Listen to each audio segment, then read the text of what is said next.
Hi, I'm Mike Fink, founder and director of GoMissionsToMexico.com. In this video, we'd like to talk with you about safety in Mexico. Over the last several years, there's been a number of incidents and a fair amount of media coverage that have drawn attention to some of the things in Mexico. So we want to talk with you about that. I want to let you know that my wife and I and family, my son and his wife, we live down here in Mexico. We're long-term missionaries. We've been here for about 14 years. And so we want to talk with you about the facts. We would like to set aside the media, emotional, drama type thing, and we want to just talk cold, hard facts, if we may, so that you can understand from a factual standpoint the reality of the situation down here. I want to let you know that we are located in a rural, farming, agricultural area with very little threats or virtually none of any kind. Nothing really happens down here. It's big news when things do happen, but like I say, we're in a farming area. The valley is about 60 miles long. It's spread out. There's about 40, 50 communities spread out over the valley, and humble people here, a lot of people from Oaxaca that come up, indigenous people, so there's really no threats of anything of that nature. Also want to mention to you that the drive down to Mexico, some people have fear about the highways. We're located on the Baja Peninsula, so we're on the western side really of Mexico. We're really kind of isolated from what's going on in the mainland.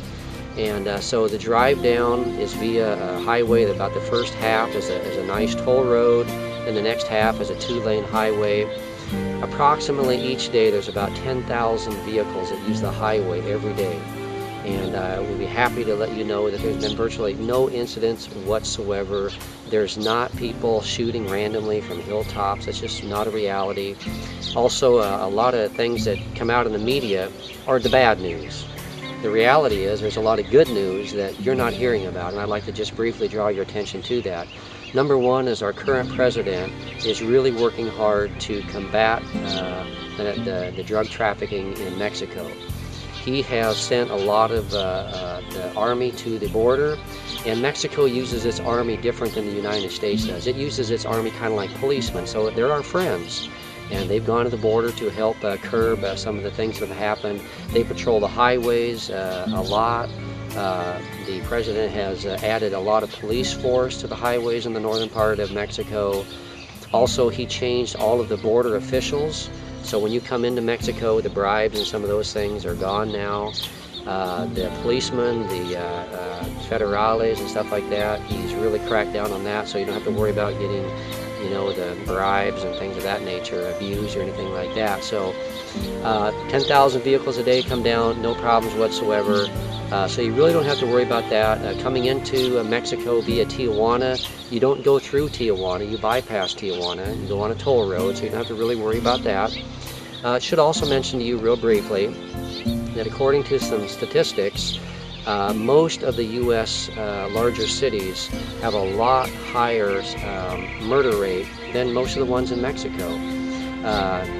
New Orleans comes in at about 60 to 80 murders per 100,000. D.C. is about 45. Detroit's about 50 to 60. The Bay Area, San Francisco, Oakland area is about 40. Southern California is about 25, 30, right in there. Tijuana is 13. So just to give you some perspective on the issue. And according to the facts, over the last several decades, the murder rate in Mexico has dropped steadily. Should also mention to you that some of the incidents that you have heard about are drug related. In fact, they are drug traffickers fighting among themselves. The Americans aren't targeted, civilians aren't targeted, it's just fighting among themselves. Once again, a lot of the issues that we're seeing in the States just aren't really a reality down here.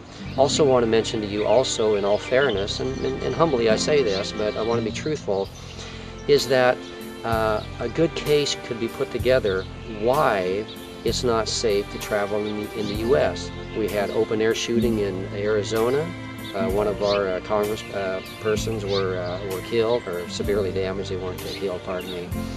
We've had incidents in Seton Hall. We've had incidents in Chicago area, the Bay Area. There's been a number of open-air shootings in the United States, so we could be concerned about that as well. So understand that it's not nearly what you might think it is. Also, just want to let you know as well that there has been a couple Americans that have been affected, and so you might be alarmed by that. But let me help you understand what kind of Americans, if I may, these are. They are dual citizen Americans. They are Americans with a U.S. citizenship, and then there are Mexicans. And they are the ones who have been involved in the drug trafficking. So even though you might hear that an American is involved, this American is a dual citizenship who is also a Mexican, and nationality-wise are normally Mexicans with a U.S. citizenship. So really Mexican or American citizens aren't really involved or targeted. Lastly, briefly, I just want to address from a biblical point of view, if I may, bring God into the picture. Once again, we know that things in Mexico and our area is very calm, very peaceful. A lot of the people down here are afraid to go to the U.S. because they hear about the things that happen in the U.S. In the same way that you in the United States hear about things that are happening in Mexico, we hear about things in Mexico that are happening in the U.S., and we're alarmed, and the people down here are alarmed, and it's always easy to think that all of the country is like one incident that happened. It's easy to think here in Mexico that all of the U.S. is like what happened in Arizona, or an open-air shooting or whatever.